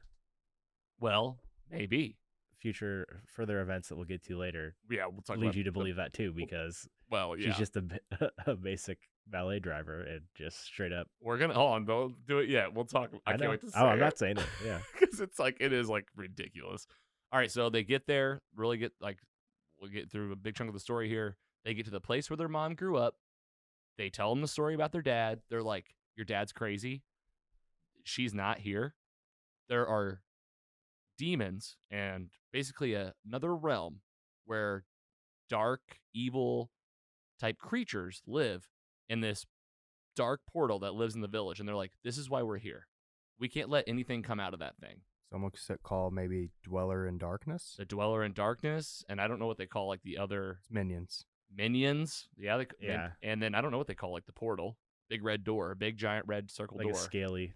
Yeah, we call it scaly ass mountain. Yes. And they said the last time this thing broke open, the Great Protector showed up and saved him. Who's the Great Protector? A big dragon. All right, cool. They make all their weapons out of this dragon. They got like scaly shields. They got scaly swords. They got like, they can cut through anything. And they tell them the whole story about their mom. There's a fight scene between the lady that's running the place now, like their aunt. So I guess their mom's sister. Right? Yeah. And she's like, fight with me, Shang. I'm going to show you something. And the sister like gets to finally train with everybody because she wasn't allowed to when she was a kid, but now she can. And Shang's like, all right, I'll fight you. And she's telling him like, you have both of your parents inside of you. You know, you got the rings side of you, and you got the mom side of you that has the wind powers. And she's trying to teach him. And this is when I took my pee break. And I nailed it, didn't I? Yes. I ran so hard. I got back and Carrie was like, that was so fast. She's like, did you wash your hands? I go, I did. I go, but if anyone saw me running out there in the theater just now, I looked like an idiot. And he doesn't really learn the wind powers yet. It's fine. All right, the dad shows up.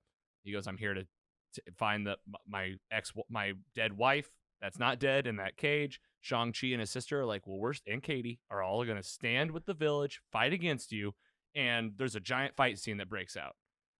What does the dad do? He walks straight to the exit, the door they're supposed to protect for all these centuries. He gets right to it. He's the only one there. But like, there's a big war going on. Drowns his son.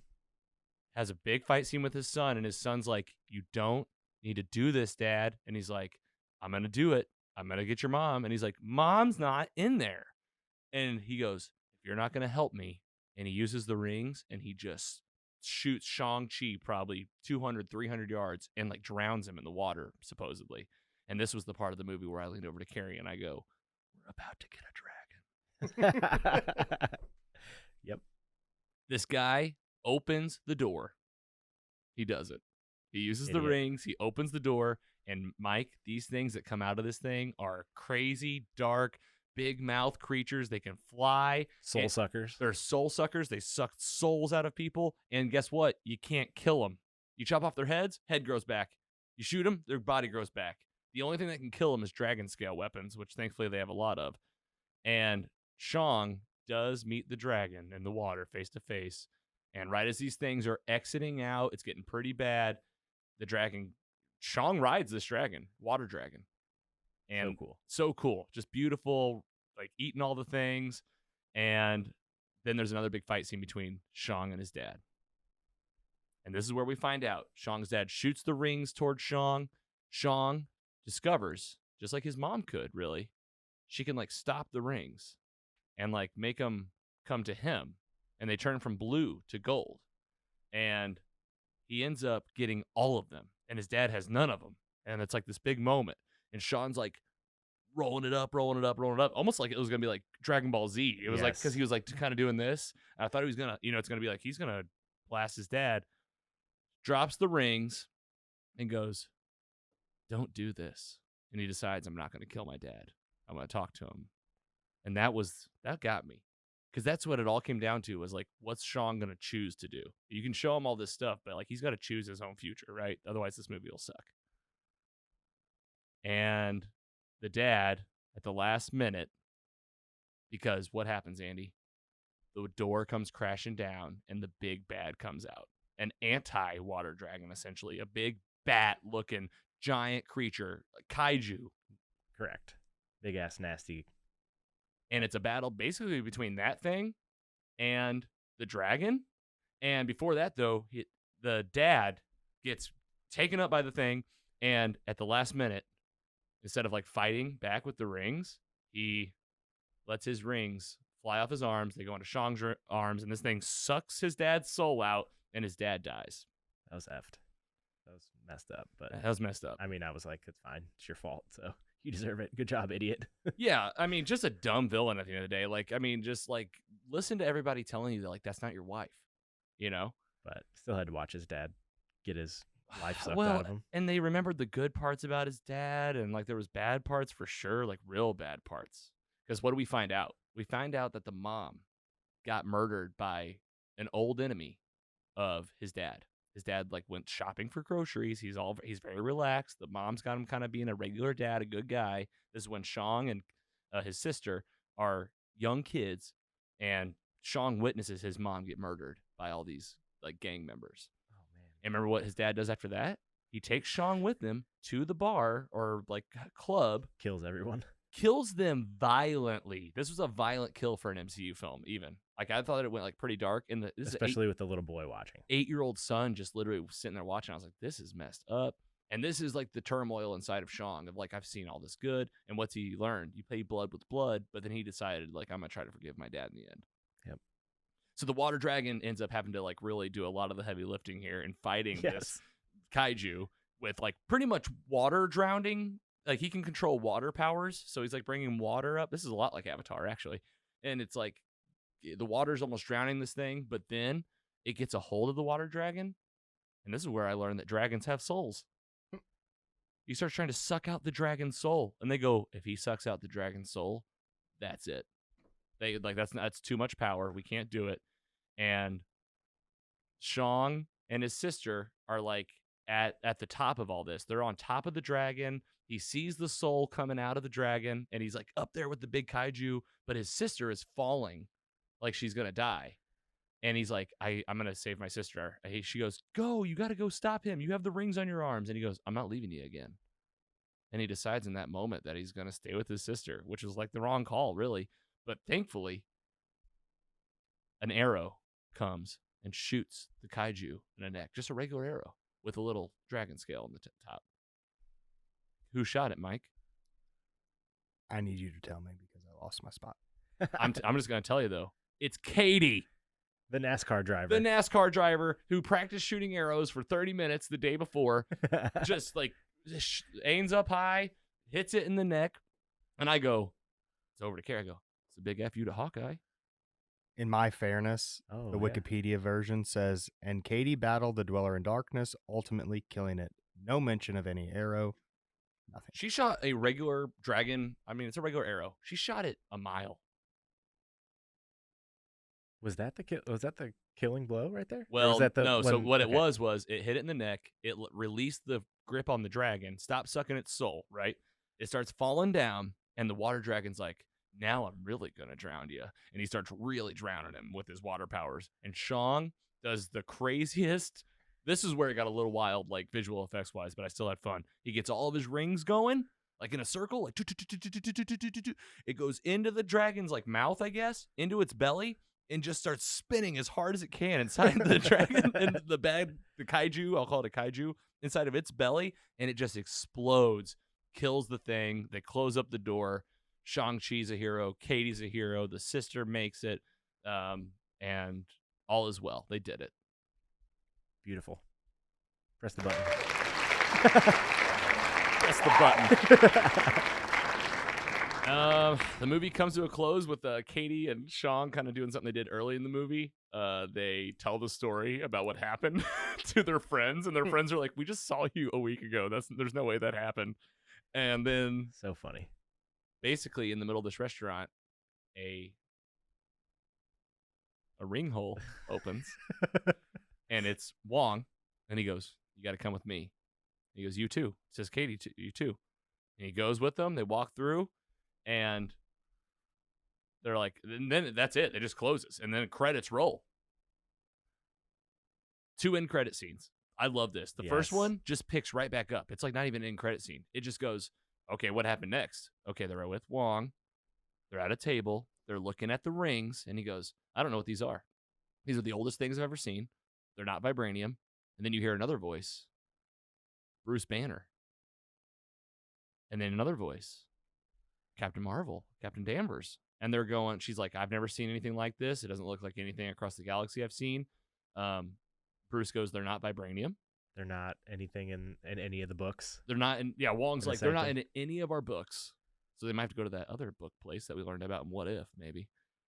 And what else? Oh, Wong goes, yeah, they're about 1,000 years old. My dad had, or Shang's like, my dad had them for 1,000 years. And Bruce is like, they're a lot older than that. Yeah, I don't know where these came from, but I have a feeling it's going to lead to the Eternals. More dragons. Do you think Eternals? I don't know. I don't know. I mean, the Eternals is just the first thing I think of because Eternal equals like long forever. Yeah, so. Yeah, no, that's a good point. I didn't even think about that. That's what, when I was talking to Zach, saw this movie the other day too, and we were kind of debating on that, and I couldn't decide where this is going to lead to. I think it's just maybe not though, because the next credit scene I think is hold on before we get to that one. Yeah. So Bruce, Captain Marvel goes, okay, I gotta get out of here. Bruce has my number, just call him. And she leaves, and Bruce goes, she always says that. I don't have her number, so I don't know how you're gonna get a hold of her. Another thing to point out here: no more Smart Hulk, no more Professor Hulk. Yep, and he's still wearing the sling. He's got the sling from the snap. Yeah, and now it was a hologram, but I was like, why would he change himself in a hologram and not his body? I think that like he's figured something out. Either he turns into the Hulk super smooth, I tweeted about this, or I think that like they're separated now. Or he just... But that would be crazy to have the Hulk out on his own. That'd be awesome. All right, so then they both leave. Wong goes, Sean, Katie, the trajectory of your lives has changed. Nothing will be the same. You were living a life that was something. It is not the same anymore. And Bruce says before he leaves, welcome to the circus. Essentially saying, like, you're on the team now. And he says, why don't you go home, get some rest, and we're going to pick this up tomorrow. And Sean and Katie look at each other, and they go, or... And all three of them, those two and Wong, karaoke bar, just singing. It's late night, singing so hard. All right, such a great thing, right? Second end credit scene. So this is what I think Go ahead. Might be connecting to the next movie, like a sequel. To a sequel. Movie. This would be more sequel related, but right? It's the sister. So maybe the rings are connected to the Eternals. I don't know. So the sister said at the movie, she goes, I'm going to go take down my dad's crime ring. But I knew in my heart, I was like, well, whenever they found you, you were running an underground fight club. And so what actually happens is she's running the underground drug fight club, or whatever you want to call it. She's running the place now. She's sitting in her dad's chair. She's like, let's get to work. All of the minions are there. The guy with the arm is there, like the knife arm. And it's like, okay, here's another like villain, but that probably like anti-hero type thing. Yep, I agree. Don't you think? Or just she's just going to be real salty and just continues down the bad path like her dad. Who knows? Who knows? Maybe. All right, we're going to wrap this thing up, man. This is so much fun. I had so much fun talking about it. How do you think we did? I think we did a nice recap there. No doubt. I mean, that's from memory, and that was a week ago. I'm going to see it again very soon, but tell me when. I'll go with you. Okay. Any other notes you got, Andy? And favorite moments, top parts? And let's get a rating, too, and then I'll do mine. Honestly, just overall, visually, this is one of the most beautiful movies that they've put together. Glorious. Like, just the final 45 minutes was just like insane. Like when they go through the magic forest and like this place is just full of like crazy looking beautiful Pokemon. Yes. I said that. I go, these are like Pokemon. We didn't even talk about that, right? They get to the forest. It's like just all these animals that just only exist in this place. Like a lion that's literally the size of an elephant. Yep. And it like reminded me of like a Wakanda reveal, like to a smaller extent, kind of. Yes. Because that's the thing, right? This place has apparently just been around this whole time. Yep. It was beautiful. But overall, I mean, just the fight scenes were unreal. It just unrelentless. Like there's multiple times, even including like the last 30 minutes where I was just on the edge of my seat the whole time. And I cannot wait to see it again for sure. I don't know if this is one of those statements that like it's just true. Like I don't know if it's small-minded of me, big-minded, but I leaned forward to Scott afterwards. So our boy Scott went with his kids, and I leaned forward and he goes, "That was amazing." And I go, "It honestly felt like if Mortal Kombat was cool." Like if it was actually cool, because like because it's the same. Like there's like epic powers with fighting, and like I mean that's just there's some similarities there. But like even that latest Mortal Kombat movie, just like it's just like man, this felt weird. This was Marvel. This was Marvel Studios doing its thing with a brand new character, and I just feel like they hit the nail on the head. Like I didn't have to know anything. I love our approach with this, right? It's cool to know a little bit about the characters, but like I didn't read up on Thor before I saw Thor. I didn't really read up on Shang-Chi. I just went to see a good movie, and man, I just had so much fun, like a lot of fun. Yeah, I mean, look at this poster. It looks like a Mortal Kombat. It does. It like looks like colors. Scorpion and Sub-Zero. It does. Might have been intentional. And this image here is from the direct. Appreciate the help there. Any other notes there, Andy? Other top moments you're missing? I'm glad because I didn't even think about the animals. That's part. I mean, I think what we were talking about with Katie, like being a great driver and all of a sudden just becoming a marksman right out of the gate with a bow and arrow. I mean, we don't know anything about her as a character. Like she could be it almost felt an Avenger. I have no clue. It almost felt like how they kind of do it in Star Wars whenever a potential Jedi has like a lot of midichlorians or whatever. And they they talk about like Finn and these characters that like aren't Jedi, but that like Han Solo, right? Like he has like a level of the Force because it's just something about, it's that special something that like helps you like guide through. Exactly. Well, she drove him there. She shot the arrow. Like that was a little, it felt ridiculous, but like the fact that Wong took her in the end, you're like, is she got something else going on? Exactly. When he said you guys and not just you as in Shang-Chi. So plus we didn't talk about this, but definitely a little romance between Katie and Shang. Like it was like something that they were both like, they're definitely best friends, but there was a 10%, like, especially toward the end of just like, and someone even his mom even says like his grandma was like, when are you going to marry her? Or something like that, or vice versa. It was her grandma. Yeah. And she goes, when are you going to marry him? And like, there's something about that, but like, who knows? We'll see. So good. All right. How about a rating? I wrote it down like just after the movie. So you go first. All right. I know mine because I said it right. I said it to Carrie as we left the theater because I was like, I'm going to decide right now. It was so good. I can't wait to see it again. I'm going to give it a 3.7.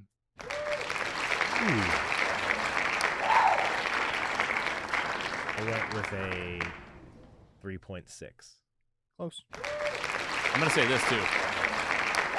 It feels controversial because what I'm about to say. It feels controversial because of how good this other movie is that I'm going to mention.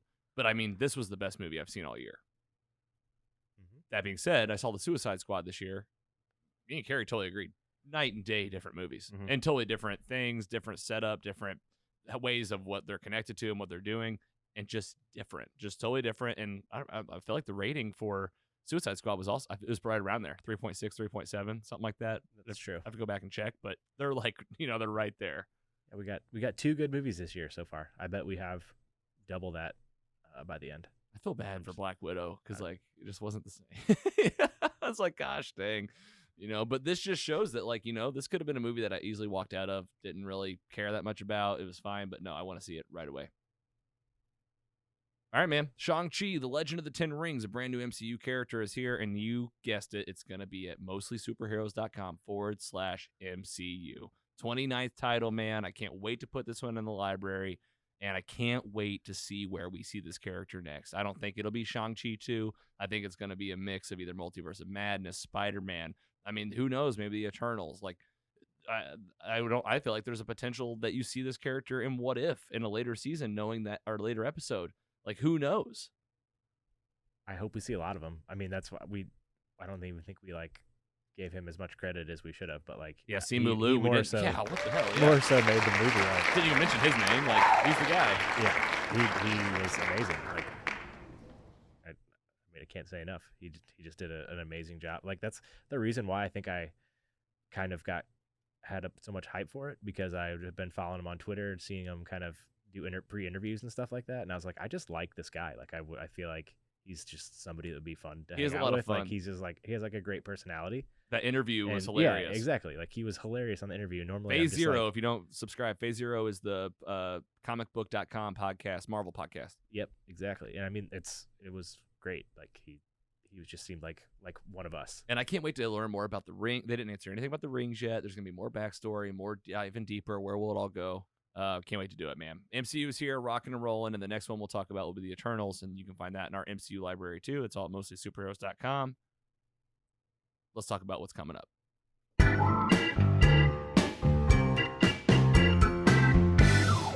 All right, a few things coming up on the show. We picked the perfect time of our lives to create this freaking podcast. We have so much to talk about. It's every week. It seems like we got a show or a movie. And Marvel Phase 4 is here. The Eternals will be next, November 5th. We're still talking about What If each week. And we'll have Hawkeye come in the 3rd week in November right now. November 24th, I think, is that. Haven't heard anything about Miss Marvel in a while. But it still says 2021 when you look it up on the internet. But there's no date yet for that. And that's supposed to be a TV show. Miss Marvel. And then, of course, Spider-Man Far From Home, which we got that trailer a couple weeks ago. We can't wait. We'll keep it going. And then for the DC... Titans will keep happening. HBO Max, we're 6 in. 7 or 8 to go. We'll keep it happening. And then Sony's Spider-Verse. This is the big thing. This is the big thing I was going to bring up today. We've talked about these movies recently. The Spider-Man No Way Home trailer dropped. Don't need to get into it right now, but if you've seen it, you know exactly where we're going with this. We're mixing franchises. Sony's coming into play. Villains, maybe some heroes. Who knows? And because of this, and just because we want to, we're going to watch all the Spider-Man films, all of them. We're going to do the Raimi films 1, 2, 3. We're going to do the Garfield 1 and 2, and then we're also going to do Spider-Man Into the Spider-Verse because we've never done a review of that movie, and we have to because I've awesome. seen it so many times. Okay, is that cool with you guys? Of course. I think we should start with Into the Spider-Verse, and then do the Garfields. Oh, go backwards, kind of. Or what do you guys think? Because I'm thinking it'd be more fun to end with those Raimi films. Tobey Maguire. But maybe I'm wrong. Maybe we should hit it first. I'm fine with that. Just get Spider-Man 2 out of the way. Not the Doc Ock one, but the other one. The Amazing Spider-Man 2. Yeah. Well, that's what I was saying. Kind of get those done. But I've never really talked about those in depth, so I feel like we should. So I'll be down. Well, we got a lot of other things we're trying to watch. We got DC stuff we're trying to watch, but with all the Marvel stuff happening, this is taking priority. So, guys, get those Spider-Man films ready. We talked about it in episode 35, I think, just a couple ago, 1 or 2 ago, and we talked about where you can find all these movies. You can watch them mostly on Stars, it seems like, Hulu Live and all that. But either way, start tracking down the Spider-Man films because we're going to be talking about them. All right. That was it. That was the whole podcast. I could feel your excitement about the movie. Yeah. So it made me a little more excited. Well, give our rating or give our our discussion a rating. So he rates our review of Shang-Chi. What's that? 2.9. Ooh, God. I'll give us a round of applause, but Your first, what happened? you talked for probably 30 minutes about the first quarter of the movie, No. and then you sped it up. You're crazy. I promise. Well, the first leg of the movie needs the exposition. This is an origin story. And then you kept saying, like, oh, and then we got more exposition, and that's what was, like, you just kept going back to the exposition. What do we say on this podcast? Origin stories are tough. You got to give a lot of info. I know, but I'm saying Wikipedia had 6 paragraphs. The first 2 paragraphs you talked about you for the wanna most learn amount of time. If you want to learn about your movies on Wikipedia, you be my I guest. was just following along. What did it say? Katie defeats the monster. That's basically what you said. That's not What? That's not Katie what happened. shot an arrow into the neck of a monster. That's what I said. I'm just saying. 2.9. Your exposition was very... Well, here's the real question. Your rating, you can take that for what it is. Do you want to see this movie? I want to see it more after you guys gave that review. That's all I need to hear. Same. That's a 4.0 in my eyes. Perfect review. Another perfect review. All right, PC Mike with a 2.9. Ouch, man, cut us deep. Fresh too. Give us a sign off. And what do you got? What are you looking forward to in life right now? Chiefs game Sunday. You're going. I'm going. I'll be sleepy Monday, but in Kansas City. In Kansas City. Okay, so a couple hours from here. But you guys made me excited for the movie, so I will watch it. Cool. It won't be one like I say I watch it and then don't. Hopefully it comes to on demand soon. Yeah, 44 days now. 40, yeah. 38. Yeah, right. But yeah, like you said, great time to be a fan. And we'll keep doing it if they keep pumping it out. So it looks like this will happen for a while. Yeah, we're very lucky adults that love superheroes. That's for sure. Andy, what do you got for the squad? That was a lot of fun today, dude. Yeah. Good luck to everyone with the upcoming football season. Hope everyone wins all your bets, all your fantasy teams. None of your players get hurt like mine did today. It's all going to be okay, and it's going to be a great fall with football. We got hockey coming up, and that whole coming up slide that we just had 2 slides ago that we're going to be talking about as well. So crazy. How are we going to have time to do anything else? I mean, I barely have enough time right now to watch all this stuff. Yeah. And I mean, thank God I'm not a diehard football fan like you guys, but I am in a couple fantasy leagues, you know, with the company and all that kind of stuff. I play in the leagues. I like the camaraderie. Gives me a reason to like join the party, have a little fun, and it sounds like we're gonna be at your house eating some pizza, some wings, and kind of doing the whole American football Sundays. Yes, please. Well, I say Sundays, but I mean Thursday, Sunday, Monday. Saturdays for college. Yeah, a lot. It's every day, really. Yeah, you guys like college too, don't you? Friday night, they usually do college. You can get football probably 7 nights a week. If you want it, it's there. All right, it'll make its way into the show. We can tell you that when the big stuff happens, you can count on us talking about it, the big news. You might get a couple highlights here and there. And of course, mostly superheroes. We thank you so much for subscribing and checking us out and telling friends and family. Go get us on Patreon for exclusive content, early episodes, Spotify, Apple Podcasts, Facebook, YouTube. Basically, if you're on the internet and you know how to type mostly superheroes, you're going to find us. We can't wait to see you next week and every week after that, and we'll talk to you next time. Take it easy.